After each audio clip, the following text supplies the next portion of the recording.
యాదవుల యొక్క జీవన విధానం ఏ విధంగా ఉంటుందో ఇక వీడియోలో ఉందండి.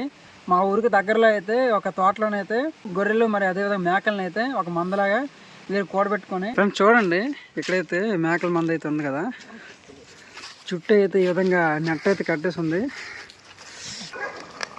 కదా ఏట కూర మాసమా? ఏం మాసం అది? ఇంతలా రేటే అది బాగున్నారా? ఏ ఊరు? ఏరగట్ట మీదే. ఈ మేకలన్నీ మీవేనా మంద మొత్తం? అయితే అక్కడి నుంచి వచ్చారు మేకలు తోలుకొని? ఎంత ఇస్తారా రోజుకి? రోజుకి ఎంత ఇస్తారు తాతయ్య? ఇప్పుడు ఏ చెప్తుందా అవునవును, ఇప్పుడు వరి ఉంది కదా ఆల్రెడీ, ఇప్పుడు ఎవరా? ఇప్పుడు మామూలుగా మీరు ప్రతి ఊరు తిప్పి మేత మేపుకుంటారా?